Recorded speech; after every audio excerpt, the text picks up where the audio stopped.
Ini podcast yang paling saya tunggu-tunggu, Kang. Karena kita ngobrol, Akang mau ngobrolin soal tata kota nih. Pertama kali kan, Kang? Apa pernah bikin di channel sendiri? Enggak sih. Gak pernah? Tapi di beberapa acara di tempat lain pernah bahas. Online apa offline? Offline. Oh, berarti ini benar-benar di internet eksklusif perdana. Ngomongin tata kota. Karena banyak yang bilang Guru Gembul tahu semuanya. Bener itu, Kang? Ya enggak lah. Enggak, yang saya tahu tuh enggak banyak, dikit lah. Banyakan Akang. Udah podcast episode 500 sampai 1000 itu. GJ berapa gitu. Ya, itu. Itu semuanya. Tapi akhir-akhir ini lagi ngomongin Prabowo dan MBG terus, Kang ya. Enggak, saya tetap random sebenarnya. Tapi memang yang muncul gitu loh. Nah iya itu, cuman YouTube tuh sekarang hanya ngemunculin kalau saya bahas Prabowo sama Habib. Jadi Kalau ya karena 2026 kan algoritma sekarang tuh mewajibkan setiap konten kreator tuh harus 1-2 maksimal banget 3 niche gitu, 3 bidang. Jadi akhirnya ketagihan bikin Prabowo karena algoritmanya bagus gitu. Bukan, kebalik. Saya tuh bahas yang lain juga. Cuman yang lain tuh sama YouTube nggak ditampilin. Oh gitu, iya. Saya juga lagi pengen nyoba sih bahas-bahas Prabowo. Emang so far viewsnya nggak buruk sih. Iya. Bahas Jokowi udah mulai nggak laku. Kecuali bahas ijazah gitu, Kang. Iya. Nah ini sekarang kita eksklusif. Tapi ini viewsnya pasti bagus. Karena perdana Guru Gembul ini mau deklarasinya walkot itu, Kang. Ya kalau ada yang nyalonin, kalau saya nggak keluar duit dan saya nggak membutuhkan partai politik, ya saya pengen banget Nah sih ini sebenarnya. yang kita demen gitu loh. Kebanyakan influencer itu pada sok-sokan nunggu panggilan rakyat gitu, Kang. Ribet kan gitu, kelamaan nunggu panggilan rakyat. Kalau mau ya bilang mau aja padahal gitu, Kang. Iya, jadi maksudnya saya tuh punya banyak keresahan kan, dan saya tuh punya banyak ide sebenarnya untuk mewujudkannya.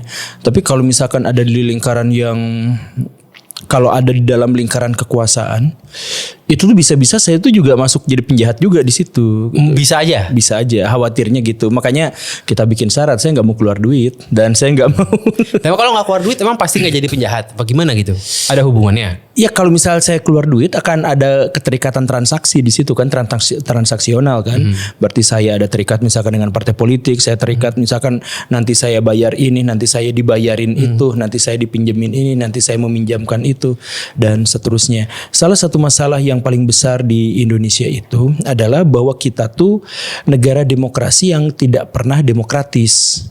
Jadi demokrasi kita itu adalah demokrasi abal-abal, di mana kalau Akang kampanye nih misalkan ya, pernah kampanye gak sih? Nggak pernah sih kalau di jalan mah. Di online aja.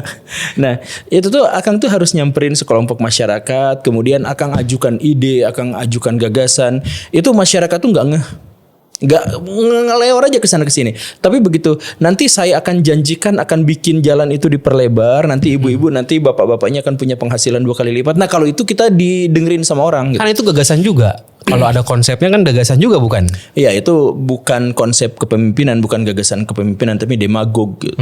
Dan saya tuh pengen, dan saya tuh berkali-kali mengatakan saya tuh ingin berperang dengan demagog gitu. Berarti Kang Guru, partai masih mau nggak kalau partai? Apa harus independen? Iya sebaiknya independen, tapi kalau misalkan ada partainya yang harus nurut sama saya, Ya, saya nggak mau sebaliknya. Berarti masuk partai nggak apa-apa dong. Ya asal partainya yang ikut Ya, saya. berarti masih saya, mungkin. saya mau. Ya, soalnya banyak yang suka di channel ini, banyak yang suka ngomong, Bang Gama coba nyawal kot di Bandung. Karena saya beberapa kali bahas Bandung, viewsnya bagus. Cuma kan saya nggak paham Bandung, makanya saya komen mendingan Guru Gembul tuh orang Bandung, kota Bandung bukan kabupaten. Akang orang Iya, kota orang kan. Bandung. Mendingan pasti kan paham Bandung banget itu. Iya lumayan. Saya udah sounding. Saya tinggal di sana sejak lahir, Mbak. Emang orang Sunda asli gitu. Emang orang Sunda asli. Nah makanya saya pernah sounding nanti mau podcast sama Guru Gembul, deklarasi mau nyawal kot ini. Bukan sama gua. Gua tim sesnya lah. Kalau Pak Guru nyawal kot saya jadi tim ses, mau saya. Weh gitu ya. Tapi nggak mau saya bayar. Nggak usah. Yang penting kalau menang jangan lupa kan gitu. Oh gitu. Kan nggak apa-apa kalau menang inget kan boleh gitu. Oh, iya. Yang penting kan merit gitu loh, kan nggak apa-apa. Oh, iya. Ini kita mau ngomongin Bandung karena ternyata Bandung ini merupakan kota termacet nomor 1 di Indonesia. Iya. Kirain Jakarta gitu, Kang.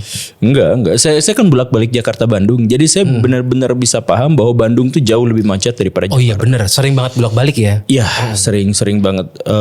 Kemarin saya vakum 2 minggu karena saya ada proyek besar di Bandung. Tapi sebelum itu kan biasanya ke Jakarta tuh seminggu sekali, seminggu 2 kali gitu kan pasti ada aja. Nah itu tuh saya tuh benar-benar bisa ngebedain suasana Jakarta dan suasana Bandung soal kemacetannya itu. Paling kelihatan soal apanya nih?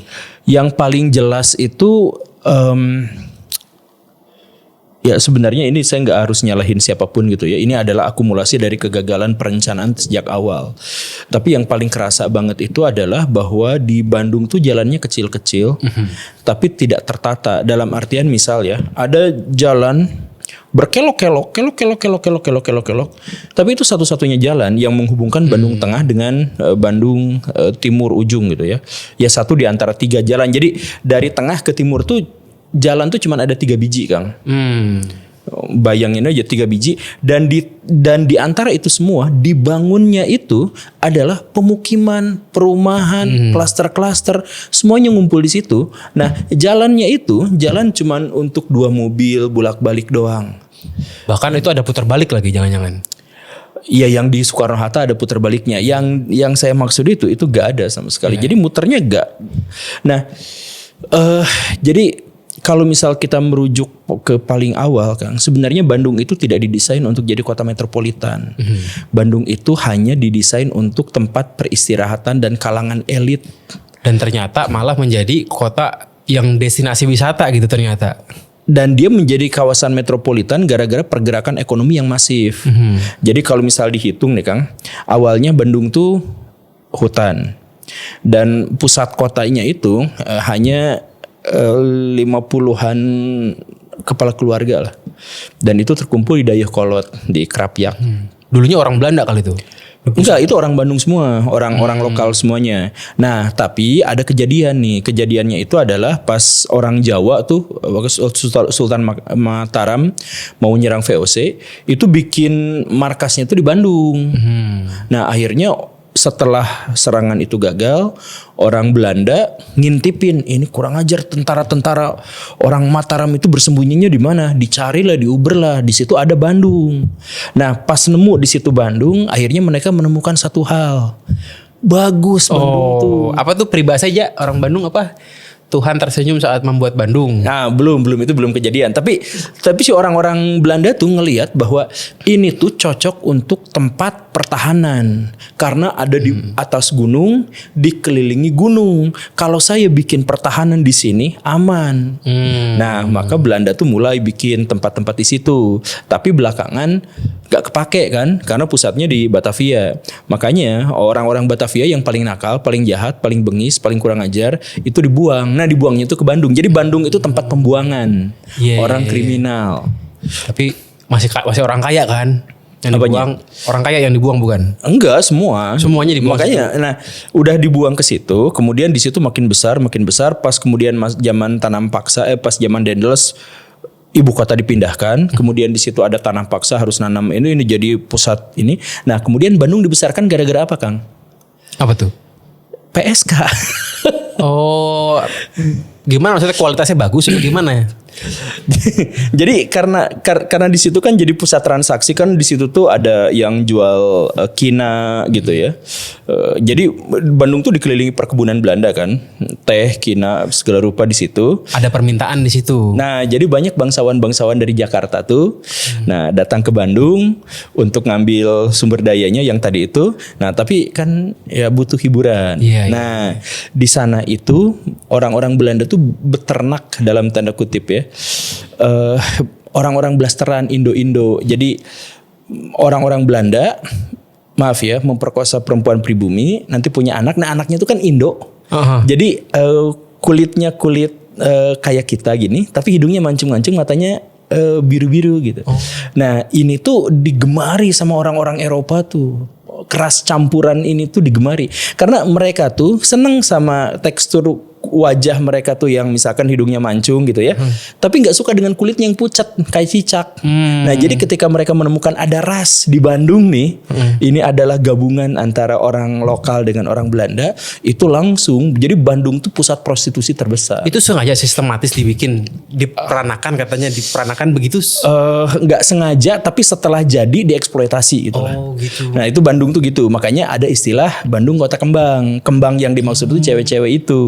Yang blasteran itu sebenarnya. Itu cewek-cewek. Mancung. Emang orang Sunda asli nggak mancung, Kang? Ada yang mancung. Orang-orang Tasik, orang Garut, kawasan selatan itu banyak yang mancung-mancung. Entah dari mana gimana ceritanya lebih mancung gitu. Ada yang seperti itu. Genealogi rasnya itu cukup membingungkan gitu karena mereka tuh harusnya di Utara Melayu nggak mancung-mancung amat, tapi banyak yang mancung. Nah, tapi balik lagi. Nah, setelah itu, nah akhirnya Belanda tuh bikin kota. Jadi Belanda bikin kota tuh gara-gara prostitusi itu. Makanya coba ini akan kan ahli ya, pakar dalam tata kota. Bukan ahli sih. Bandung tuh saya pikir adalah tempat di mana lokalisasi itu ada tepat di pusat kota. Kan yang ini di kota lain enggak? Iya, makanya kan biasanya kalau di kota-kota lain tuh karena nanti tuh ada kekhawatiran bahwa mereka akan menebarkan penyakit, maka mereka tuh disimpannya di pinggir Ya, biasanya. betul. Kalau di Jakarta sih di sekitaran Monas enggak ada sih. Nggak ada. Nah, ini di pusat. Jadi stasiun Bandung keluar sedikit disambut sama cewek-cewek. Cewek-ceweknya itu yang disimpannya itu di mana itu teh? Nah, Saritem. Itu kan deket banget kan, jalan kaki tuh bisa sampai. Karena kotanya kecil kali. Nah, iya memang pusatnya di situ, pusat awalnya itu di situ. Nah, kemudian karena direncanakan hanya sebagai kota kecil, orang Belanda tidak berpikir itu jadi kota besar, hanya jadi kota kecil tempat peristirahatan kalangan elit di situ. Nah, maka mereka hanya bikin kota tuh kecil. Nah, luar biasanya apa, Kang? Kota kecil yang dibikin sama Belanda itu sampai sekarang di Bandung ya, sampai sekarang nggak kena banjir, nggak kena macet. Kota yang Belanda punyanya. Yang Belanda bikin tuh. Itu di daerah mana, Kang? Itu dari Supratman sampai ke BIP, ke selatannya itu sampai ke apa itu? Sampai ke Braga. Braga tahu ya? Tahu. Agak Braga. Ke selatan sedikit lagi. Nah, itu tuh semuanya itu adalah Bandung bikinan Belanda. Dan itu nggak macet? Sampai sekarang nggak. Gedung Sate itu masuk Belanda apa nggak ya? Nah, itu masuk Belanda. Nggak macet, Kang, di situ, Kang. Yang macet itu pinggir-pinggiran macet kan. Nah, makanya kalau misalkan lihat peta, makanya saya tuh pengen nampilin peta, Kang. Saya pengen tunjukin bagaimana tata kota Belanda dan tata kota orang pribumi kita. Beda. Ya, di Jakarta juga kelihatan beda sih. Iya. Kang. Saya tuh ngeliat Bandung dari cerita tadi. Tadi kan bilang dari Bandung timur ke barat tuh jarak jalannya sedikit. Nah, sebenarnya itu masalah klasik di semua kota satelit kayak Depok Betul. juga begitu. Depok Betul. itu jalan dari Sawangan mau ke timur tuh sedikit emang pilihannya. Iya. Banyaknya tuh yang radial dari Jakarta keluar gitu. iya. Tapi kalau Bandung dia pusatnya kan justru yang Cimahi segala macam yang jalannya keluar gitu kan. Iya, makanya saya nggak mau nyalahin siapapun karena memang ini tuh adalah kota yang tidak terencana gitu sejak awal. Jadi ini adalah akumulasi kegagalan perencanaan dari setiap kepemimpinan gitu. Dan sampai sekarang kalau Jakarta dia pusat kota, dia disorot di mana-mana, digampang diviralin, gubernurnya diteriakin terus gitu kan. Dan karena itu memang benar. Nah, jadi perbaikannya itu nyata gitu, kelihatan gitu. Nah, kalau Bandung tuh itu macetnya udah segala rupa kayak gitu tuh, orang-orang tuh masih berpikir bahwa ya masih biasa aja segini. Tapi kan sejak eranya Kang Emil, Bandung dapat sorotan di sosmed luar biasa. Iya. Berapa juta followers maksudnya ini. Iya. Wali kota yang digadang-gadang bakal jadi presiden gitu kan. Nah, iya itu. Makanya oligarki tidak suka, jadi dijatuhkan. Nah, sekarang KDM lebih terkenal daripada Kang Emil.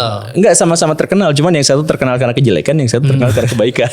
Ya, dulu Kang Emil kan terkenal luar biasa karena kebaikan. Kayak jokes jomblo dulu kan. Iya. Nah, sekarang KDM kan berkantornya di Bandung. Dapat sorotan dong Bandung sekarang. Ya, luar biasa nih.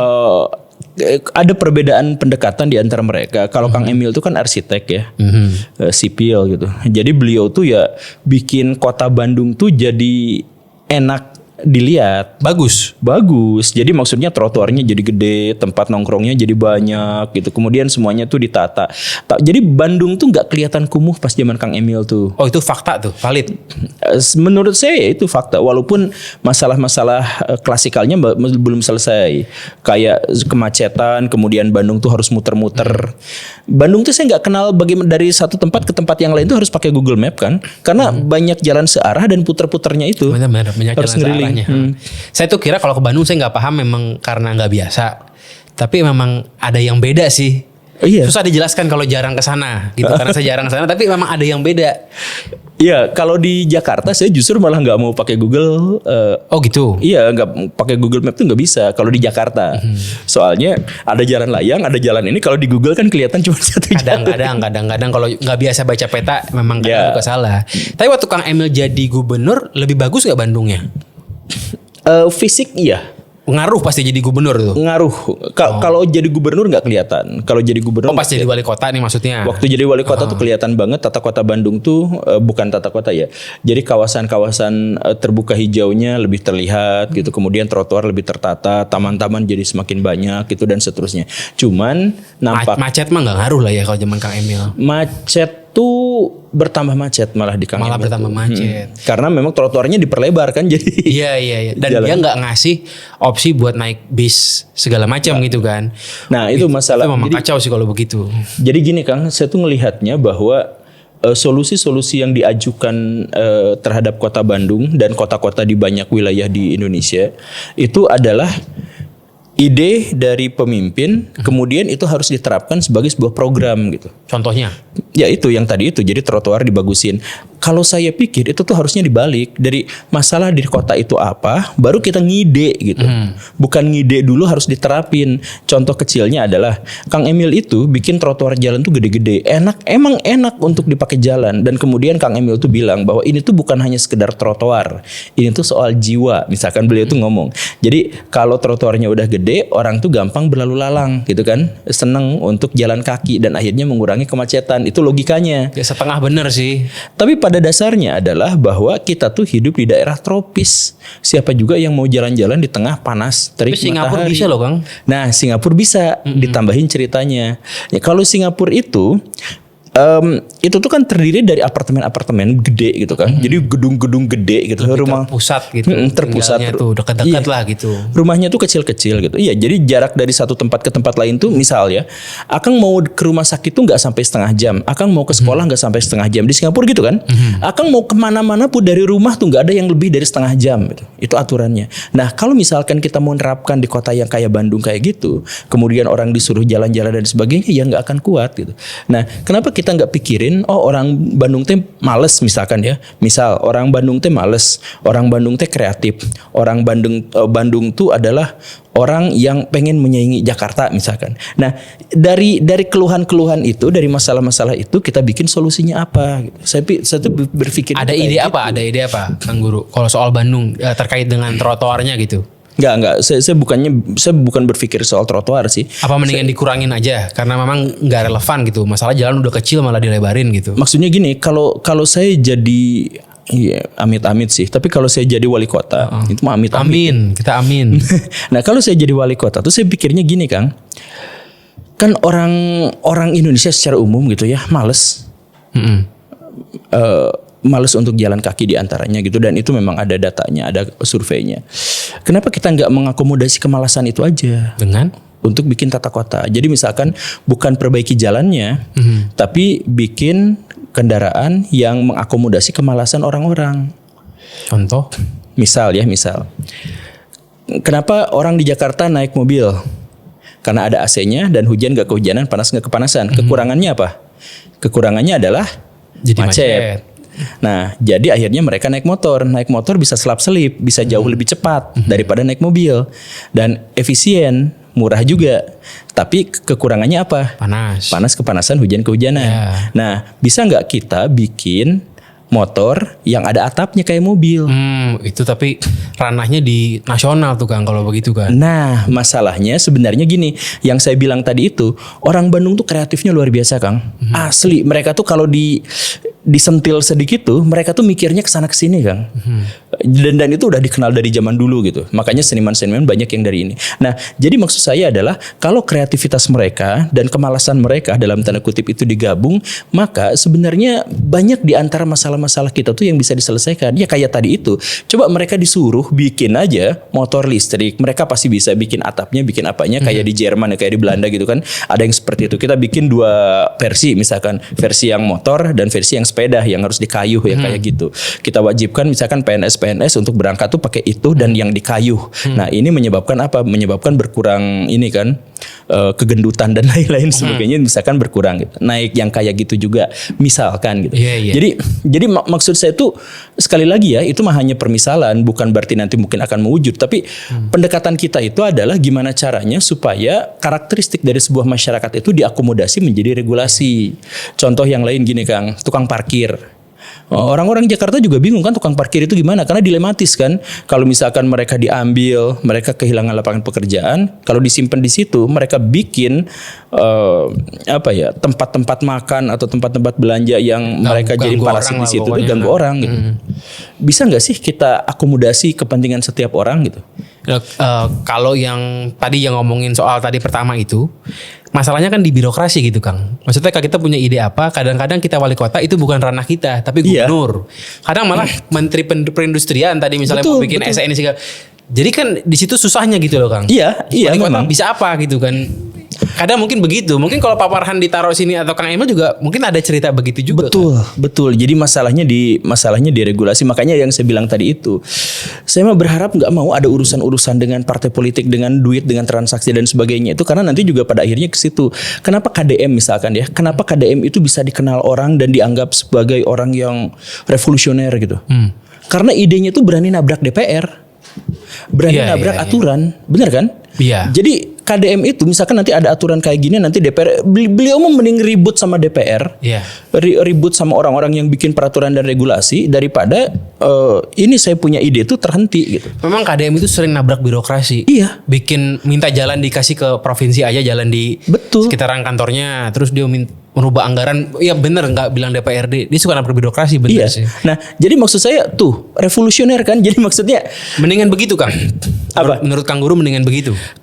Kalau pemimpin semacam KDM lebih baik seperti itu, sebab birokrasi kita tuh Kang, aduh capek Kang. Cuman gimana check and balancesnya kalau begitu kan dibikin sengaja nih Trias Politika, AIWO itu kan dibikin sengaja supaya nggak ada yang jadi diktator gitu loh. Nggak, saya nggak percaya dengan Trias Politika kalau diterapkan di Indonesia sih. Jadi itu jadi masalah. Jadi gini Kang, prinsip dari sebuah negara demokrasi, bukan demokratis ya, beda cerita. Prinsip dari sebuah negara demokrasi itu adalah bahwa dia tuh akan memapankan status quo.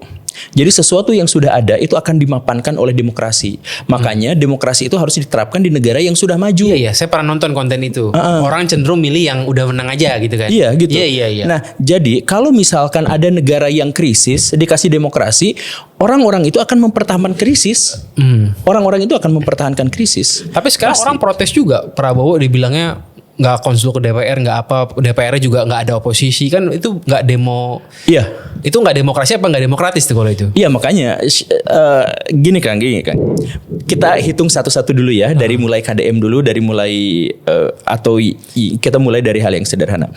KDM itu dianggap revolusioner, dianggap dia bikin kebijakan-kebijakan yang bagus dan sebagainya karena dia itu gerak cepat, bukan soal benar atau salahnya. Sebab kalau benar salahnya mah itu nanti urusan waktu masih panjang gitu ya. Kebijakan itu kan biasanya diukurnya dari waktu gitu kan nanti ke depannya. Nah, tapi dia tuh bisa satset. Nah, kenapa dia bisa satset itu dan akhirnya bisa langsung datang ke lapangan, dia harus bisa langsung marah-marahin orang, bisa langsung datang ke warga nanya ini bagus atau enggak dan sebagainya. Jadi legitimasinya itu bukan berasal dari DPR, tapi legitimasinya itu berasal langsung dari rakyat itu.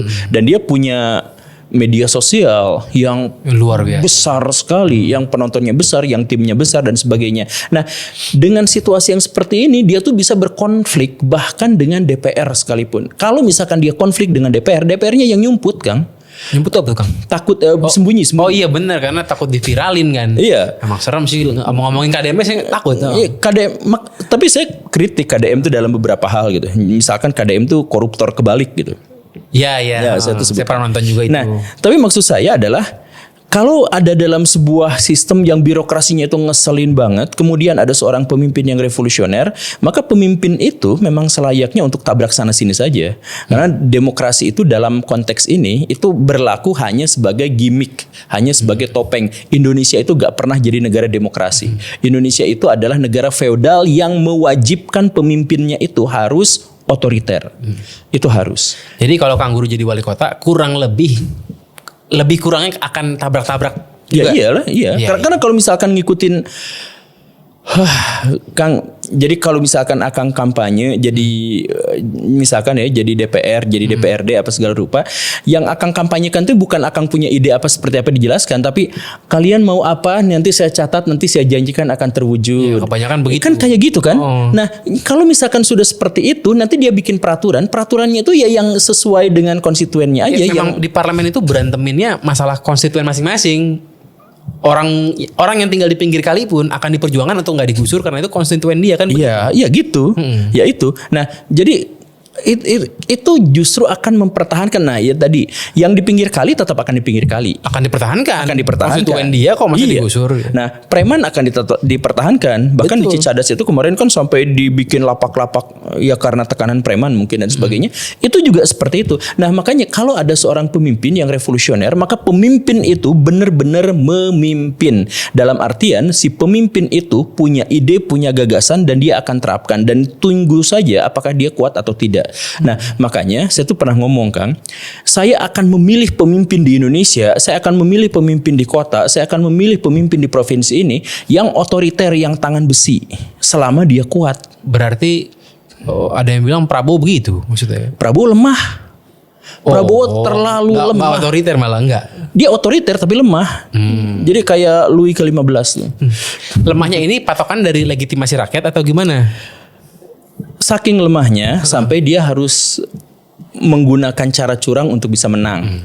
Saking lemahnya dia sampai harus mengumpulkan seluruh partai politik dalam satu koalisi. Saking lemahnya sampai kementerian itu ditumpuk sampai ratusan orang dalam kabinet itu, menteri dan wakil menterinya, itu demi bagi-bagi kekuasaan, bagi-bagi kue kepada partai-partai politik yang ada gitu. Ya, kalau dengan definisi ini KDM kuat sih berarti. Iya, Dia benar-benar menang telak dan gak harus terlalu begitu-gitu amat betul. kan. Jadi Pak Prabowo sekarang itu misalkan ya bikin koperasi merah putih, anggaplah tujuannya baik, tapi diserahkan kepada siapa? Kepada tentara.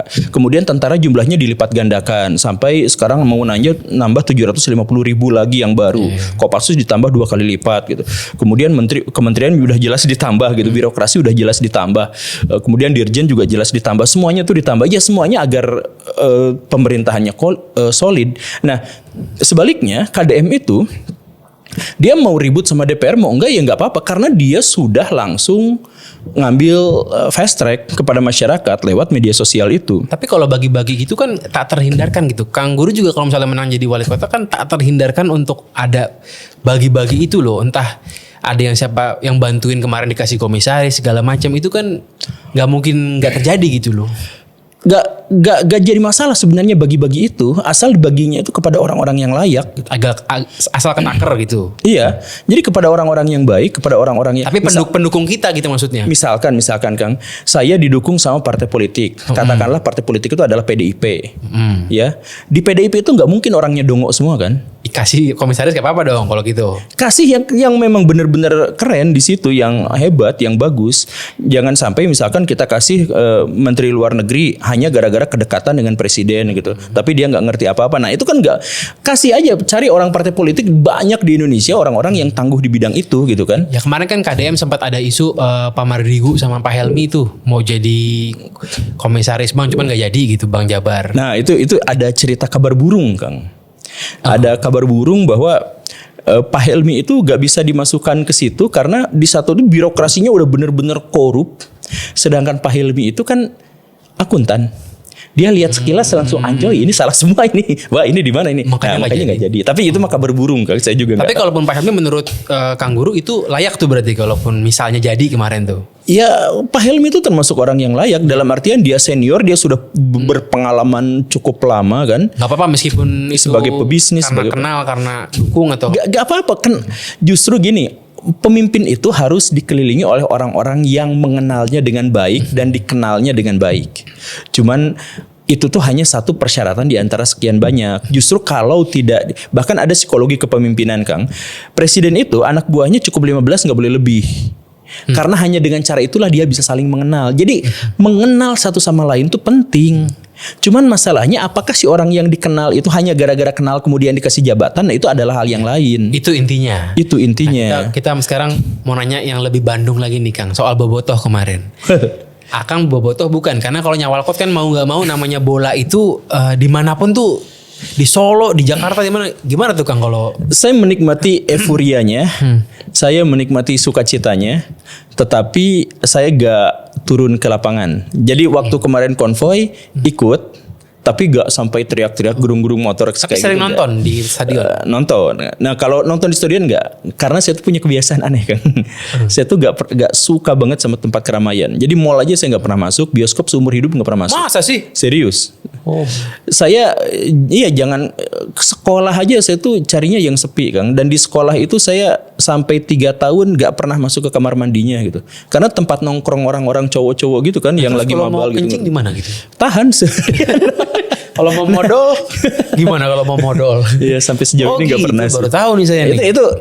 Itu karakter saya yang aneh gitu. Jadi banyak orang yang nyuruh saya ke Jakarta. Saya tuh tersiksa sebenarnya di Jakarta tuh kan terlalu banyak orang Kang. Nah, Saya malah pusing kalau ke kampung. Iya, tapi tadi balik Bobotoh nah balik lagi. akan dijadikan Aset lah. aset juga. Itu aset besar. Ya, apa memang nggak apa-apa. Jadi itu adalah aset besar. Jadi gini Kang, Bobotoh itu bisa kita manfaatkan dalam banyak sekali hal. Misalkan Bobotoh itu sampai sekarang mengakomodasi anak-anak nakal, gangster dan sebagainya. Mereka akhirnya bisa digerakkan ke satu tujuan, mereka akhirnya bisa dimanfaatkan untuk kebaikan ketika mereka nonton Persib bareng.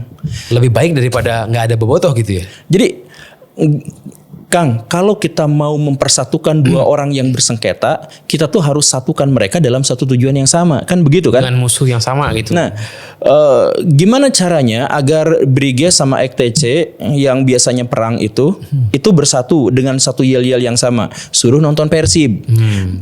Nanti Persib disuruh adukan sama Persija gitu. Kan mereka pasti loyal sama Persib kan. Nah, terus gimana caranya supaya Persib dan Persija itu ada dalam satu seragam dan menggaungkan yel yang sama. Timnas. Suruh nonton Timnas, adukan sama Vietnam gitu misalkan. Nah, gimana caranya orang Vietnam sama orang kita Timnas disatukan? Nah, datangkan alien, gitu, datangkan Amerika Serikat, kan gitu rumusnya. Nah, Bobotoh itu besar, Kang. Ini adalah jadi Persib itu adalah klub dengan fans terbesar se-Indonesia. Itu banyaknya tuh luar biasa. Kalau konvoi yang kemarin itu bukan hanya penuh, bukan hanya bikin macet di tengah kota, tapi bukan hanya di rute konvoi, tapi arah masuk ke Bandung tuh Kang, yang dari Sumedang, yang dari Garut, yang itu penuhnya luar biasa. Jadi itu macetnya total kan kalau misalkan di itu tuh. Berarti kecuali akan jalan-jalan kecil. juga akan memperhatikan Bobotoh dengan ngasih janji juga kalau misalnya nyawal. Bukan ngasih janji, kita akan sama-sama berikan kemanfaatan. Jadi maksudnya ayo kita bertransaksi dalam kemanfaatan. Ya, betul nggak apa-apa sih kalau memang bertransaksi juga nggak masalah. Coba misalkan ya, menjanjikan sesuatu. ajak aja itu Bobotoh semua tuh bikin toko Persib gitu. Jadi suruh mereka berwirausaha. Ada yang bikin toko baju, pernak-pernik apa segala rupa. Udah gitu. ada pasti kan? Ada. Iya maksudnya yang semacam itu gitu. Hal-hal yang semacam itu kita berdayakan mereka. Atau suruh mereka untuk jadi pengelola sampah. Kan juga sudah ada kan. Tapi kita kasih bendera gitu. Maksudnya agar mereka tuh adalah orang-orang yang jadi kita tuh harus mengakomodasi baik dan buruknya orang gitu. Berarti itu mengakomodir ormas gitu. Iya. Kurang lebihnya. Iya. Jadi bahasa yang paling kayak pemuda Pancasila lah. Jangan ditendang, diakomodir aja. Iya, pemuda Pancasila itu awal mulanya itu kan preman. Mereka tuh preman. Nah, kemudian si tentara tuh mikir, kan gue mau ribut sama komunis nih. Kalau berhadapan satu lawan satu gitu, ya kena risiko juga kan si tentaranya. Nah, suruh aja dulu untuk awal-awalnya itu adalah preman-preman direkrut, nasionalismenya diperbaiki, perilakunya diperbaiki, cinta tanah airnya diperbaiki. Nah, suruh mereka maju ngelawan PKI. Dan mereka berhasil kan. Nah, sampai sekarang akhirnya berhasil. Walaupun sekarang pengawasannya jadi kurang baik karena berafiliasi dengan kekuatan-kekuatan politik tertentu gitu. Tapi maksud saya adalah sebenarnya cara itu adalah cara yang lumrah. Setiap ada pihak yang kurang baik, setiap ada pihak yang kurang diakomodasi, ya kita akomodasi. Tapi kita harus transaksikan gimana caranya agar mereka tuh bermanfaat buat masyarakat. Bisa nggak sih Kang? Saya tanya sama Kang, bisa nggak preman kita berdayakan? Kalau saya jadi wali kota misalnya ya misal ada dia pegang parkiran rumah sakit daerah misalnya nih. Nah. Ya saya suruh aja dia bikin semacam secure parkingnya. Tapi punya dia PT-nya. Tapi harus resmi supaya bisa bayar pajak gitu. Itu diakomodir salah satu contohnya sih. Gimana kalau parkir liar di depan Indomaret, Alfamart? Nah itu kasusnya beda tuh Kang. Nah kalau gitu gimana? Itu yang susah. Itu saya nggak punya ide kalau itu. Kalau parkir dia megang area masih gampang, area pasar, area apa bisa dilegalkan. Tapi kalau yang kecil-kecil itu bingung ceritanya itu. Kalau saya misalkan saya ajukan gini Kang, si parkir itu kan bayarnya biasanya 2.000. Nah, suruh mereka pasang 3.000 atau 5.000 atau 4.000, 3.000 lah, 3.000, 2.000 sampai 3.000. Tapi dengan catatan, ketika pelanggan masuk ke Alfamart, pas keluar lagi motornya kinclong. Wah, gimana caranya itu? Ya, kan? jadi si tukang parkir itu diwajibkan bawa ember, bawa sabun, bawa air. Jadi begitu dia masuk, cuci itu motor. Dengan gitu orang ikhlas gitu. Saya yakin orang-orang tuh akan lebih ikhlas. Atau makin marah gimana? Makin marah gimana? Iya. Itu susah itu. Kalau yang kecil-kecil gitu saya juga Yang kecil tuh gini Kang, yang kecil tuh gini. Saya tuh pernah dapat keluhan sampai nangis itu dari si tukang parkir tuh. liar nih dia. Dia parkir liar. Dia tuh di Indomaret. Kemudian tuh ada satu orang yang parkir di situ, kemudian dia nggak bayar. Sama dia dibiarin, sama si tukang parkir itu tuh dibiarin.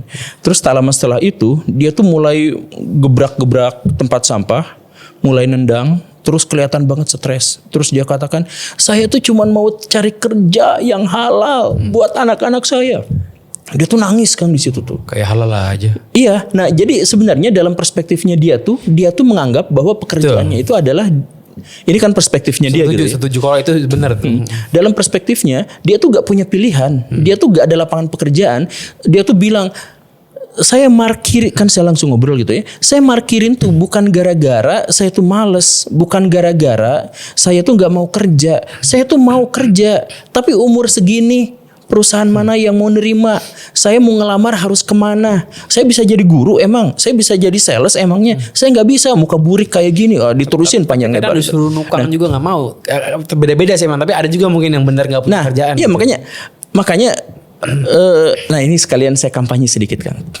Saya tuh punya komunitas, namanya komunitas bebas utang Kang. Di situ itu ada konsultasi, ada kelas finansial, kemudian ada pokoknya banyak lah di situ tuh. Ada bikin koneksi-koneksi bisnis dan sebagainya.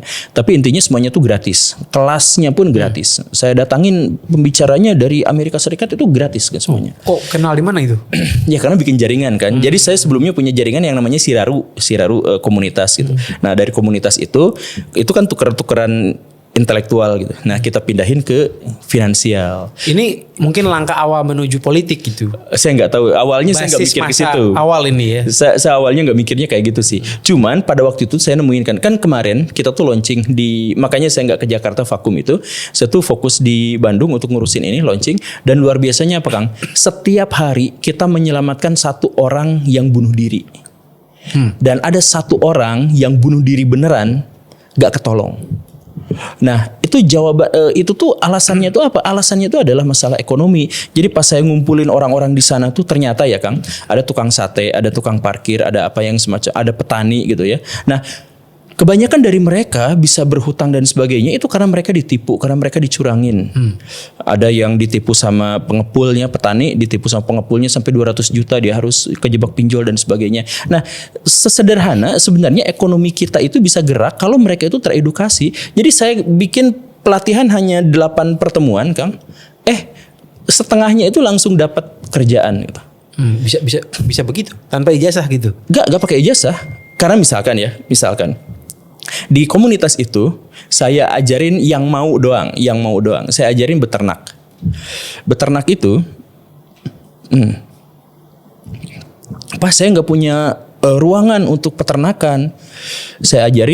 Tim saya ajarin beternaknya di dalam rumah. Bisa begitu? Nah itu ternyata bisa Kang. Bahkan beternak di ruang tamu nggak bikin bau kan? Ternak apa nih? Ayam.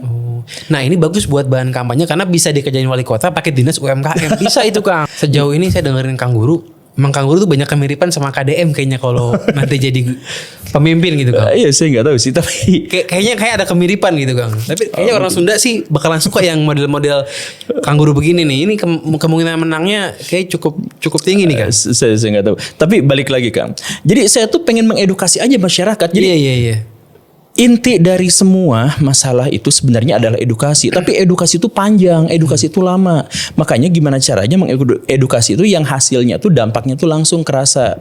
Jadi komunitas bebas utang yang saya punya. Kalau dalam 8 pertemuan akhirnya setengahnya dari orang-orang yang dimaksud itu misalkan jadi berhasil, kemudian mereka kita training dan kita ajak mereka juga untuk mensosialisasikan ke tempat yang lebih luas lagi. Dan mereka tuh langsung bisa merasakan dampaknya. Itu tuh enak banget Kang. Kan yang paling penting tuh kerasa manfaatnya tuh apa? Ini Bandung kan Kang? Apa? Maksudnya sekarang jangkauannya di Bandung. Bandung jangkauannya di Bandung. Walaupun itu baru kecil kemarin. Ada satu industri lagi yang maksudnya kalau Kang Guru mau kulik-kulik buat orang-orang di member komunitas ini, itu soal persampahan di Bandung kan? Nah, betul. Memang lagi kacau lah begitu, udah lama kacau sih, cuman ya masih bisa dikulik gitu Kang. Bisa, betul. Di Bali pada kaya ngurusin sampah soalnya. Iya. Setelah Pak Kosternya udah nggak terima sampah-sampah harus milah, itu yang pengepul jadi pada dapat duit banyak. Itu bisnis baru gitu Kang. Iya. Ngikutin nggak Kang Guru kalau soal persampahan di Bandung? Saya tuh punya ide Kang soal persampahan itu. Jadi setiap satu pasar di Bandung tuh itu bisa nyetok sampah tuh sekitar 8 sampai 12 ton per hari per satu pasar itu. Dan saya tuh berpikir itu di situ tuh sampah itu kebanyakan sampahnya itu kan organik Kang. Setengah pasti organik tuh. Iya. Kenapa nggak kita bikin pabrik pupuk di sebelah pasar? Jadi kan salah satu bahan pabrik pupuk itu adalah sampah organik kan.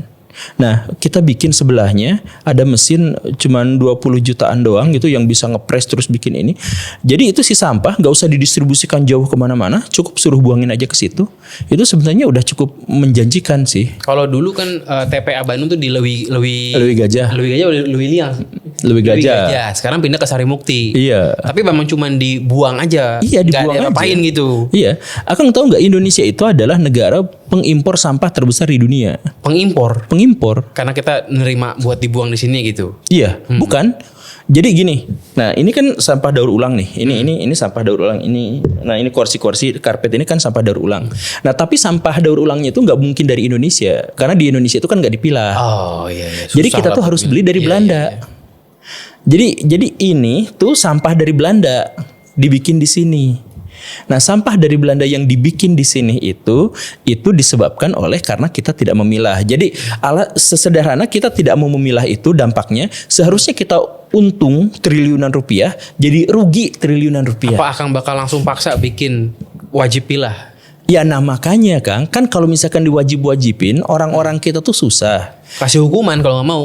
Karena di tempat lain begitu gitu kan. Bisa. Nah, nanti saya akan jelaskan itu salah satu ide saya juga. Cuman maksud saya adalah biar nggak terlalu ribet, itu dekatkan saja tempat penghasil sampah yang pasar-pasar itu dengan tempat pembuatan pupuk atau tempat pembuatan pakan ternak.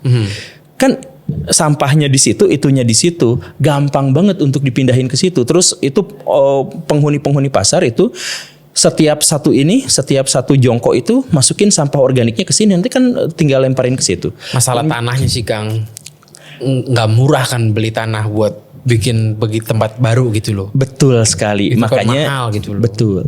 Makanya saya tuh dalam hal ini untuk nyimpan mesinnya doang tuh saya hanya butuh sekitar 4 kali 5 meter saja. Jadi kecil, 4 kali 5 meter itu bisa disimpan di tempat manapun. Akang tahu mesinnya pernah lihat? Ada. Itu kan dikeringin tuh Kang dia. Iya, betul. Pilihannya kalau sampah organik itu dikasih ke belatung, dimagotin gitu. Tapi memang agak ribet. Atau dikeringin. Nah kalau dikeringin itu kalau banyak masalah udara, dijemur dulu berasap gitu, juga soalnya. Iya. Jadi ya banyak pro and konsil lah gitu. Ada ini Kang, pakai obat Kang. Jadi obat probiotik itu ada nanti. Jadi ini kayak kampanye nggak sih? Nggak apa-apa dong emang. Tapi saya tuh karena saya di komunitas bebas utang itu, saya tuh juga kan ngobrol sama peternak, ngobrol sama pakar-pakar hewan, pakan ternak dan lain sebagainya gitu. Jadi caranya ya kita bikin sekecil itu. Jadi nanti sampah organik itu masukin aja, jejelin semuanya, terus kasih obat apa, langsung keluar, langsung karungin, simpan di satu Itu tempat. bisnis baru itu Kang. Iya. Kalau Bandung, misalnya zaman nanti di rezimnya Guru Gembul ini nanti Kesulitannya apa coba untuk menerapkan itu? apa? Regulasi. Regulasi. Ya itu bisa Itu makanya. itu di level wali kota bisa Kang. Pakai peraturan wali kota bisa jalan gitu. Jadi Iya. nggak perlu ke nasional, nggak perlu kemana. Itu layak dikulik sih kalau beneran mau nyalon itu Kang. Iya, kita ini. Nah, terus tadi saya mau ngomong apa sih yang Akang tadi nanya tuh? Biasanya berani nggak untuk langsung wajibin orang milah gitu? Oh, gini nih. Kasih denda kalau nggak mau, tapi kan nggak populis, orang jadi kesel. Tapi emang di mana-mana di Korea semua begitu awalnya. Enggak, saya mau menggerakkan ormas. Ormas kayak ormas. Coba misalkan gini, ini hanya permisalan ya, lagi-lagi ini hanya permisalan. Gini, kalau ada orang buang sampah sembarangan di Kota Bandung dan aja 500.000, betul kan? Oh, buat si ormas aja gitu. Nah, enggak. Nah, jadi kita berdayakan, kita bikin sebuah aplikasi. Aplikasinya itu adalah aplikasi yang apa? OTT, operasi tangkap tangan. Oke. Jadi setiap orang atau setiap ormas itu dikasih aplikasi itu di HP-nya. Begitu dia lihat ada orang buang sampah sembarangan, langsung foto, jepret. Dia langsung kirimin. Nah, nanti kemudian si orang itu tuh atau siapapun itu dia dapat uang 100.000. Misalkan dia dapat 100.000, maka dia tuh akan nyari-nyari orang yang melanggar. Tuh orang didenda. Iya, yang ngelanggarnya itu, yang ketangkapnya itu. Jadi candid aja Kang. Jadi kalau misalkan ada orang nggak mau bikin ribut sama tetangganya sendiri gitu ya, tetangganya lagi bakar sampah, itu denda 500.000 gitu kan. Ya udah, foto candid, nggak usah bilang-bilang, pokoknya jepret aja kayak gitu. Dia dapat 100.000. Kemudian kalau dia mau tangani silahkan, tapi kalau enggak datangkan ormas, kasih si ormas itu 100.000, tagih orang itu 500.000, 300.000-nya buat kota gitu. Itu nggak bikin malah menjamur premanisme gimana Kang? Iya, betul. Jadi ini tuh adalah betul. Jadi ini tuh sebenarnya adalah membenturkan masyarakat dengan masyarakat. Jadi masalah terbesar di Indonesia sekarang tuh apa coba? Pak Prabowo mau ngomong sebaik apapun, Bahlil mau kebijakannya sebagus apapun, itu tetap dianggap jelek. Karena kepercayaan publiknya jatuh. Kan ada buzzernya memang dibenturkan. Iya betul, tapi jelek kan, sebenarnya jelek kan sekarang. Nah ini tuh dampaknya luar biasa buruk Kang. Jadi krisis kepercayaan terhadap pemerintah itu adalah salah satu krisis yang paling buruk. Nah, kemarin saya ngomong sama pemerintah, tapi pemerintah menyangkal dan mengatakan kepercayaan terhadap kami masih besar kok. Itu buktinya ibu-ibu nggak protes, misalkan gitu. Nah, tapi maksud saya adalah kalau kita mau membenturkan dengan masyarakat, ada nilai edukasi bahwa oh jadi selama ini yang bikin macet tuh ya kita juga, selama ini yang bikin kotor itu ya kita juga. Ini buktinya saya foto ini nanti. Jadi mereka tuh akan sadar diri bahwa semua masalah yang terjadi itu bukan hanya urusan pemerintah, bukan tapi urusan kita semua. Jadi kita tuh bergotong royong, tunjukkan kepada masyarakat bahwa kalau misalkan kalau misalkan sungai banjir, itu tuh bukan sekedar sepenuhnya salah pemerintah. Betul. Oh ternyata kita juga seperti itu. Betul. Nih buktinya, fotonya, lu harus bayar denda segini gitu. Kalau misalkan gak mau, berarti yang bikin masalah itu adalah lu gitu. Nah ini tuh sebenarnya poin. Saya bilang ini mungkin hanya akan 1-2 tahun atau 3 tahun gitu. Sampai akhirnya kesadaran masyarakat itu. Jadi di satu sisi masyarakat mau melakukan kemaksiatan sembunyi-sembunyi, mau bakar sampah sembunyi-sembunyi gitu. Di sisi lain ada orang-orang yang mencoba untuk cari duit dengan foto-fotoin itu gitu.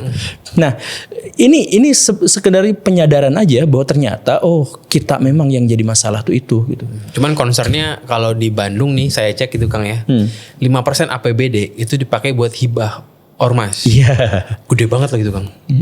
APBD itu 7-8 triliun. 5% itu untuk ormas hibah. Yeah. Itu kan kalau kita menguatkan ormas nanti ujung-ujungnya APBD-nya pasti hibahnya bakal naik karena kita makin butuh mereka gitu kan. Iya, maksudnya kalau kita kasih duit perentelan mereka 100.000 itu, mereka apa lebih minta lebih banyak gitu. Kan mereka udah dapet tuh yang kayak gitu. Tergantung bargaining power sebenarnya sih. Iya, iya kan. Kalau makin kuat ngeri juga itu. Jadi ormas itu kan sebenarnya adalah alat politik. Betul kalau itu kita setuju. Ormas jadi grip kenapa bisa ada? Di setiap capres pasti ada ormasnya gitu. Iya, kan. ada ormasnya. Kebetulan yang menang Prabowo jadi grip aja jadi Iya. tahun. Iya kebetulan kalau itu betul. Iya makanya yang saya bilang tadi tuh nggak harus ormas, tapi perentelan yang moto-moto itu bisa siapapun. Tapi yang datang itu biasanya kan yang harus punya power kan, yang nagih tuh. Iya. Nah jadi itu kasihin aja ke ormas gitu. Tapi sekali lagi ya, itu tuh bukan ide yang harus diaplikasikan, tapi dasar dari pikiran saya itu adalah regulasi itu harus didasarkan kepada karakter dan kepentingan masyarakat itu, bukan disesuaikan karena Kang Emil itu sering jalan-jalan ke Eropa, maka kemudian dia bikin trotoar ala Eropa, bukan gitu.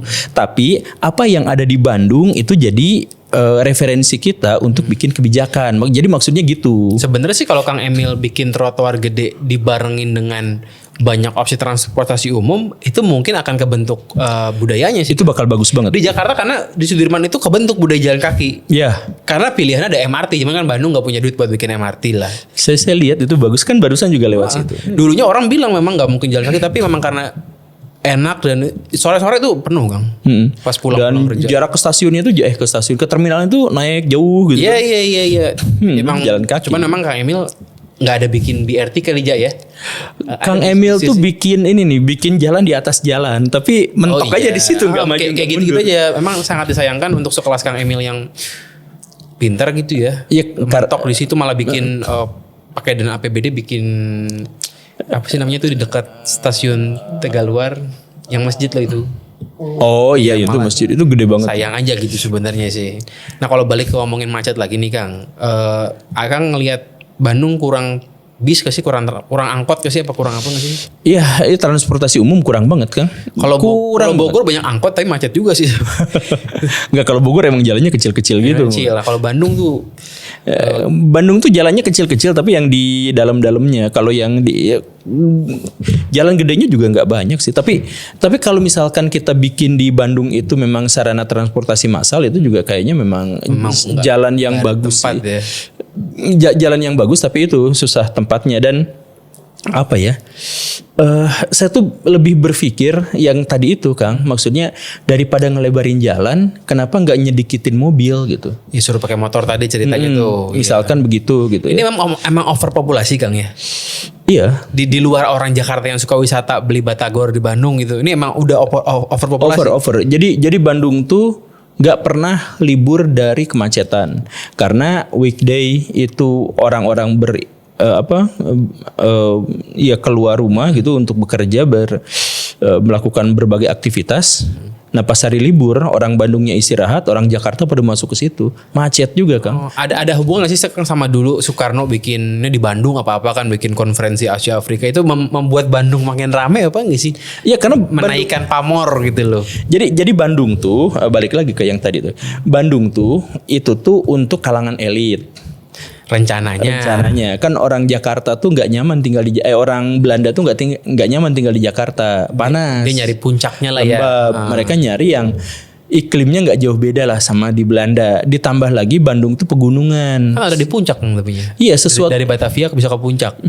Oh iya beda cerita Kang. Kalau misalkan ini pentingnya Bandung itu kenapa harus dipilih?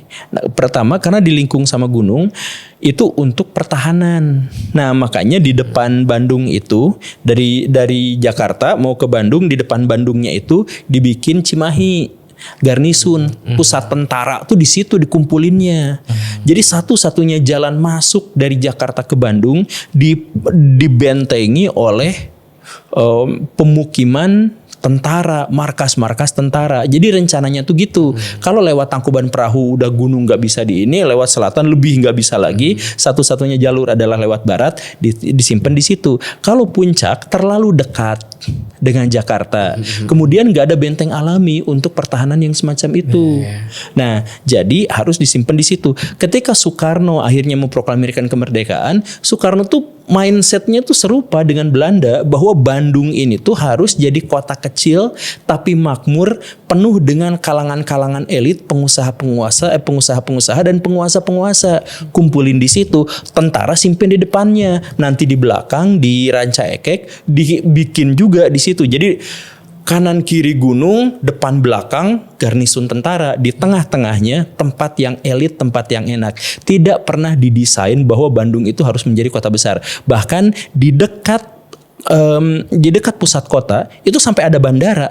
Lanut itu, Hussein Sastra Negara itu. Kan Akang tahu kan, kalau misalkan di situ ada bandara, berarti nggak mungkin ada gedung di situ. Iya, bener. Betul kan? Betul. Nah, artinya sejak awal Bandung tuh nggak didesain untuk ada gedung-gedung. Itu tuh hanya untuk kota kecil.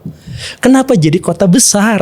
Mungkin Bandung itu kalau jadi seperti impiannya Belanda tuh mungkin kayak sekarang kota Sukabumi kali ya, kecil tapi ya lebih adem aja gitu, nggak overpopulasi gitu. Akan pernah ke Sukabumi kan? Iya, Kotanya pernah. lebih sepi aja gitu kan. Sepi. Mungkin harusnya begitu aja kali ya. Tapi nah sekarang malah bandaranya malah nggak dioperasiin malah sekarang. Bandaranya nggak di tengah. dioperasiin. Sekarang orang mesti pilihannya ke Soekarno Hatta 150 kilo atau ke Kertajati yang udah nggak jalan 100 kilo juga gitu. Iya. Makin bingung. Nah itu jadinya. Bandung jadi bingung juga. Tapi itu sekarang gedung-gedung mulai dibangun. Trans Studio tuh di Bandung Timur. Iya. Itu yang paling tinggi kali jangan-jangan. Enggak, Trans Studio masih ada yang lebih tinggi lagi. Masih ada lebih tinggi. Di situ ada apartemen yang tinggi Tapi banget. nggak ada yang di tengah dong pasti. Di tengah apa? Di tengah kota. Di tengah kota banyak Karena bangunan-bangunan tinggi ada kan. bandara itu kan. Ada, itu bahkan Masjid Agung itu kan menaranya tingginya setinggi itu. Oh, kan. itu agak ke tengahan tuh ya. Ada BRI di situ, ada tinggi banget. Mesti dibanyakin bikin rusun Kang biar Iya, ada sekarang udah Biar ada rusun dan sebagainya. Singapuran lah tadi kan cerita Kang Ya, Pur itu. makanya dari awal tuh sama seperti kota lain. Gini Kang, ini pribumi kita atau gimana sih? Kalau saya lihat orang Belanda mau bikin kota gitu ya. Pertama mereka tuh bikin perencanaan. Perencanaan. Kemudian mereka tuh cari tempat-tempat yang kerumunan orang. Jadi gedung-gedung atau bangunan-bangunan yang kerumunan orang simpen di mana. Terus jalan-jalan diperbesar di daerah situ dibikin jalan. Nah, baru bikin jalan-jalan yang lebih kecil di sekelilingnya. Ada pemukiman kan gitu kan. Jadi perencanaan dulu. Nah, kalau pribumi-pribumi kita itu kebalik. Jadi bikin rumah di mana aja seenaknya bikin rumah aja dulu. Ada zoning itu Udah bikin aja. Udah bikin aja. Nanti kalau ada lahan yang bisa jadi jalan, nah bikin jalan. Makanya jalannya tuh berkelok-kelok. Iya betul. Betul kan? Itu kejadian di Tangerang Selatan juga. Di mana-mana kan. Jalannya itu bisa simpang 5. Saking tanah dibikin perkampungan, jalannya nambah, jalannya meliak-liuk. Emang jadi selalu tempat macet tuh tempat-tempat yang kayak tadi Akang bilang tuh. Yang nggak ada, pokoknya ada jalan aja gitu. Iya benar. Iya. Nah, kalau misalkan ada jalan kayak gitu, dampaknya apa? Jalannya tuh jadi tidak efisien karena banyak friksinya. Iya.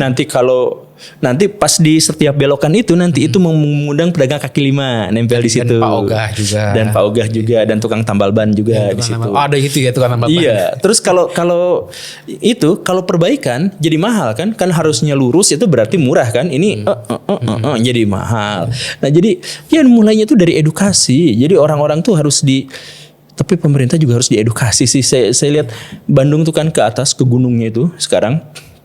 Kan itu tuh daerah yang tidak boleh ada pemukiman. Gak boleh ada pemukiman. Peraturannya begitu. Tapi kemudian kalau ada camat mau nyalon, kepala desa mau nyalon, anggota DPRD mau nyalon, caleg ya mau nyalon dan sebagainya. Terus si rakyat tuh ngomong, Pak ini tolong dong bikin jalan buat kami. Iya nanti kalau saya terpilih saya bikin jalan di sini. Akhirnya ke gunung tuh ada jalan Kang.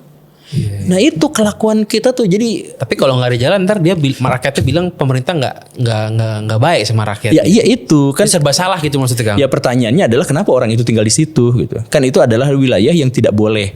Nggak ada pengawasan. Jadi biarin aja orang mau tinggal di mana tuh nggak apa-apa. Akhirnya nanti mau bikin pelebaran jalan, mau bikin perbaikan justru pemerintah yang bayar. Iya benar. Cuma emang lucunya di negeri ini adalah bisa orang punya KTP tuh padahal rumahnya ilegal gitu. Itu yang kadang-kadang kita bingung. Contoh di Jakarta di pinggir kali dia udah punya KTP sejak zaman Pak Harto. Sekarang kan udah generasi kedua nggak mungkin dicabut melanggar HAM gitu. Iya. Loh, yang salah kan yang ngasih KTP dia. Iya ya. Tapi kan jadi serba bingung gitu loh. Iya makanya ini bukan kesalahan 1-2 orang. Udah jadi konstituen. Kalau nggak dipilih kan pasti calegnya takut juga gitu. Nah serba salah sih memang. Jadi tabrak aja. Iya. Kita nggak punya pilihan. Dalam beberapa konteks ya memang harus begitu sih ya. Cuman rawan dikriminalisasi kalau begitu takutnya. Banyak kesalahan gitu kalau orang nggak suka kita kan. Makanya harus kuat dari rakyatnya. Berarti mesti bikin YouTube itu mesti muter-muter ketemu rakyat gitu. Iya makanya pemimpin di Indonesia yang baik adalah yang otoriter saya pikir, tapi dia tuh harus Otoriter kuat. yang kuat. Nah ini saya baru benar ya. Otoriter ada yang nggak kuat juga ya. Iya. Mesti ngajak orang buat gabung sana sini gitu. Itu kan arti dari bendera kita, Kang. Apa tuh? Bendera kita tuh merah dan putih. Merah tuh apa? Jadi keberanian, kekuatan itu yang mengayomi kebersihan, kesucian, kebaikan. Jadi kebaikan itu ditopang sama kekuatan dan keberanian yang besar. Filosofisnya begitu. Jadi maksudnya kalau kita baik doang tuh, itu tuh kita pasti jadi penjahat, Kang. 100% orang baik tanpa kekuatan itu pasti jadi penjahat. Karena ketika dia dikalahkan, kebaikan yang dikalahkan adalah kejahatan. Bener kan? Dan sekarang paling gampang nyari kekuatan main sosmed. Iya, sekarang memang banyak main di sini, tapi ya itu bukan satu-satunya sih. Kan turun ke bawah tuh agak susah ya. Iya. Memang KDM sih turun ke bawah juga rame. Cuman di sosmed kan lebih gila lagi gitu. Barusan saya ngobrol sama Belmondo tuh. Hmm. Jadi dia bilang ada anggota DPR yang dia tidak kampanye sampai ke bawah, dia tidak pakai politik uang tapi kepilih. Ada tuh. Katanya, kata Harusnya dia. kan pakai uang meskipun gak pernah. Ya, dia nggak pakai uang sama sekali, tapi dia pakai medsos. Medsosnya kuat. Siapa itu? Ade Armando. Setuju kalau itu tuh. Suaranya gede 50.000 tanpa turun sering-sering gitu. Iya, dia, Turunnya pun nggak ke kampung, turunnya takut trauma kan. iya takut Iya, digebukin. bener itu orang suaranya gede. Nah, katanya. Jadi emang bisa sih medsos itu bisa digerakkan. Jadi saya punya medsos yang ya. Kang Guru kalau gitu nyoba nyalon DPR dulu aja. Kan timeline itu DPR sama wali kota beda 6 bulan. DPR dulu cek kekuatan di Bandung, habis itu baru nyawal kot. Wah, bisa itu. Nyalon DPR lebih gampang kan. Karena kan banyak slotnya dibanding wali kota gitu. Ya itulah Kang. Saya tuh berpikir bahwa saya tuh kalau mau nyalon ya harus menang. Kalau nggak menang nggak usah tes-tesan ya nggak mau. Gimana memastikan itu? Ya karena itulah otak saya. Kalau nggak menang juga nggak apa-apa. Saya kalah juga nggak apa-apa dan nggak penting juga gitu. Iya, nggak usah. Kalau jadi coba maksudnya aja gitu kan. Jadi maksudnya kalau saya berhasil, saya akan wujudkan ide-ide dan pendekatan-pendekatan. Tapi kalau enggak ya nothing tulus, nggak apa-apa gitu. Jadi nggak usah tes-tesan kayak gitu. Kalaupun saya menang, saya juga nggak akan hore-hore kayak gimana, ya biasa aja gitu. Jadi maksudnya saya tuh cuman pengen mengedukasi masyarakat itu dengan atau tanpa jabatan saya tuh bisa. Betul. Gitu kan? Tapi dengan jabatan lebih spesial lagi. Enggak, dengan jabatan resikonya lebih besar Kak. Resiko lebih besar, tapi tanda tangan lebih hebat juga gitu kan. Duitnya lebih kenceng dan lebih mudah untuk mengubah orang.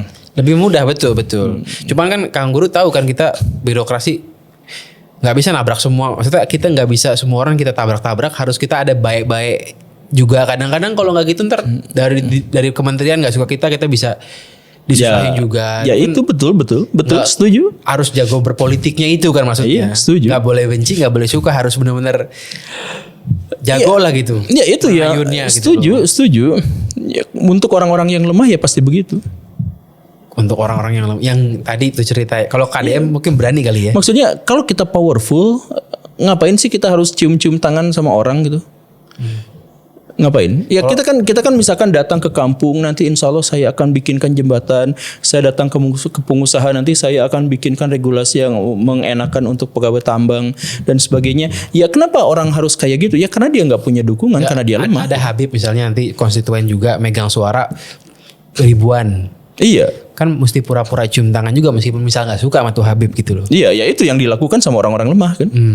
Tapi akan meningkatkan kemungkinan dia menang gitu loh. Coba misalkan gini, kalau saya ketemu sama Habib dan Habib itu merasa bahwa saya punya jasa besar sama mereka, ketika saya nyalon, apakah saya harus cium tangan ke mereka? Harapannya sih begitu, kita punya bargaining power gitu ya. Iya, makanya untuk jadi yang otoriter itu harus jadi. Nah, itu saya itu susahnya, itu bingungnya tuh. Betul. Bahkan Pak Harto pun nggak masuk kategori itu menurut Kang Guru nih. Pak Harto masuk sih. Pak Harto tuh masuk berarti. Berarti orang hebat itu ya. Bung Karno juga masuk. Bung Karno tapi kan kita kelaparan cuman Bung Karno. Iya, tapi dia kuat kan. Bung Karno itu kepemimpinannya jelek kan, karena dia nggak ngerti hal-hal teknis. Dia bikin peraturan-peraturan aneh lah. Dia tuh ideolog. Dia tuh nggak ngerti hal-hal teknis itu. Cuman maksudnya dalam konteks kepemimpinan. Jadi dalam konteks kepemimpinan Pak Harto tuh bagus. Pak Karno itu bagus. Hitler tuh bagus. Jokowi itu bagus. Jokowi itu bagus. Contohnya kalau Jokowi apa? maksudnya Kang Guru kan sering ngomongin Prabowo nggak bagus. Jokowi berarti lebih baik dibanding Prabowo. Enggak, saya tuh bilangnya gini Kang. Sejelek apapun Prabowo, itu tuh penyebabnya adalah Jokowi. Ada hubungan lah ya soal utang dan teman-temannya itu. Iya, jadi bukan soal utang dan teman-temannya, dia bisa naik tuh gara-gara cawe-cawenya Jokowi kan. Jadi anggaplah di tahun pertama masa jabatan, tahun kedua, tahun ketiga, Jokowi itu jauh lebih baik daripada Prabowo. Tapi seburuk apapun Prabowo, itu tuh muncul tuh gara-gara Jokowi. Jadi dosa Pak Jokowi itu bukannya saya abaikan, cuman udah nggak relevan kalau kritik beliau terus gitu. Ya benar sih, sekarang udah mulai shifting lah. Tempo pun yang dulunya ngomongin Jokowi terus zaman Prabowo awal, sekarang juga udah ngomongin Prabowo sih. Iya, Udah karena bosen lah itu. Pak Prabowo tuh terlalu lemah. Jadi dia tuh harus terlalu banyak bagi-bagi, terlalu banyak yang harus diakomodasi gitu. Ya saking lemahnya itu. Bahkan sekarang itu sampai bikin Bakom tuh nyebar-nyebar buzzer. Nggak dapat Kang Guru, Apa? nggak dapat tawaran. Dulu pas kampanye, pas pemilu tuh ada. Video gitu nge-buzzer gitu loh. Kalau pada momen-momen tertentu ada. Misalkan pas Aceh tuh saya tuh ditawarin 30-40 gitu. Ngomong Video. juta per satu video. Ya lumayan tuh Kang. Iya, tapi kan harus menceritakan Aceh baik-baik Nambahin saja. AdSense lah, mantep lah itu. Nggak diambil tapi Kang. Capek. Kalau saya pikir-pikir tuh. Enggak, tapi kalau gitu banyak Kang yang nawar-nawarin gitu tuh banyak. Jadi misal ya, ini saya bongkar aja. Jadi ada orang pihak tertentu yang minta tolong jelek-jelekin dong polisi. Ada tuh. Dia nawarnya gini. Sebutin aja angkanya. Gitu keren doang. ya. Kita kasih mahal dia taunya nggak punya duit. Bisa jangan-jangan kurang Enggak, ajar. tapi dia mengiyahkan waktu nominalnya 80. Oh keren. Kok saya nggak pernah dapet sih, Bapak yang terhormat? Tapi saya tolak. Iya. Ada yang ini tolong jelek-jelekin dong tentara, ada. Tolong jelek-jelekin pengusaha itu, ada. Tapi kalau misalkan saya bahas yang kayak gituan tuh ya jadi nggak enak di sayanya gitu. Ya betul, pasti ada yang ganjel lah. Ada yang ganjel. Kang, kita balik ke Bandung. Pesan-pesan buat Kang Farhan gimana nih sebelum Akang lawan di 2029? Ini mantap ini. Enggak, Kang Farhan itu adalah orang yang baik, orang yang humble. Setuju kalau baik. Iya, saking baik dan humble-nya sampai beliau itu ketegasan. Galaknya mulai kelihatan, tapi ketegasannya nggak kelihatan. Tapi kan sering marah-marah di sosmed. Ya itu Saya galaknya. nonton tuh. Jadi galaknya kelihatan, tegasnya nggak kelihatan. Oh beda tuh ya. Iya. Nggak Iya, perlu iya, marah beda. kalau orang tegas nggak perlu marah. Orang tegas sama marah sama galak tuh kan beda kan. Jadi ada misalkan guru yang cuma lewat di depan muridnya, dia nggak ngomong sepatah kata apapun, Itu dia kayak- langsung tiba-tiba Kayak Jokowi dong itu. Nggak pernah marah tapi orang takut sama Jokowi. kayak gitu. Oh iya. Ya, semacam gitulah. Perlu belajar tuh sama Jokowi ini soal begini. Nah, kalau ada yang kayak gitu kan senyumnya aja mengerikan. Wah bener itu. Sekali senyum tuh ngeri kan. Kayak Pak Harto senyum tuh ngeri kan. Pak Jokowi itu senyum tuh ngeri. Nah, ya tapi maksudnya buat Pak Farhan ya terima kasih karena sudah memimpin Bandung sampai sejauh ini dan masalah-masalahnya juga sudah kelihatan banget gitu. Cuman ya saya kurang melihat ketegasannya sih. Jadi kalau Dibanding Kang Emil? Kang Emil itu karismatik Kang pada masanya itu Marah-marah nggak sih? sangat karismatik. Nggak marah-marah lah ya. Marah-marah juga, kadang-kadang marah-marah, kadang-kadang nantangin warga Iya, waktu gitu. banjir tuh Kadang-kadang nantangin warga bener. iya, kadang-kadang nantangin, kadang-kadang apa gitu. Cuman Kang Emil tuh emang karismatik dan galaknya juga bukan galak yang marah-marah kan. Cuman galaknya tuh ketahan muka batu gitu loh. Iya bener. Emot batu gitu kan. Orang jadi nggak enak gitu kan. Iya kan. Nah kayak gitu. Tapi wibawanya lebih terpancar daripada Pak Farhan gitu yang saya lihat sejauh ini. Cuman ya itu Pak Kang Emil tuh pada akhirnya Itu benar-benar by design menurut Kang Guru. apa? Kang Emil jadi kayak begini gitu. Ya iya. Bukan ke blow up secara natural gitu. Enggak natural. Jadi kalau pejabat kena kasus tuh nggak mungkin natural Kang. Saya tuh pernah dibilangin sama ini ya orang politik yang lebih tua lah. Kamu kalau jadi politisi paling ribet itu soal cewek. Jangan sampai mendingan sekarang puas-puasin sebelum punya jabatan. Gitu. Enggak, tapi justru pas pas kita jadi pejabat itu kita ditawarin cewek terus kan. Ya gimana cara menolaknya kalau Kang Guru gimana gitu maksudnya? Kan cewek nanti berdatangan itu. Ya, Kecuali kalau gue gitu kan. Kalau gue nggak suka ya ditawarin cowok gitu kan. saya kalau tawarannya cewek itu cukup pede untuk nolak kayaknya sih. Oh hebat ya. Soalnya istri saya cantik.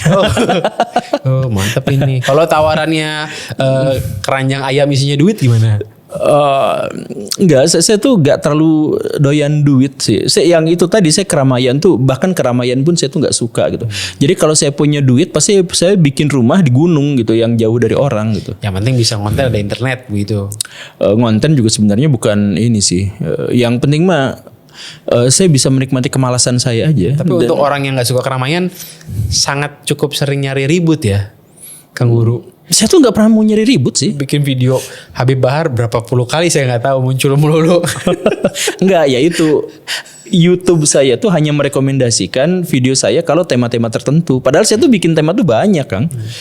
Saya kemarin bahas filsafat tafsir, saya bahas, enggak lah. Tapi nggak laku, iya. Enggak direkomendasikan. Emang mesti nyari ribut gitu. Ini sekarang lagi rame yang ribut ini Benix, Kang.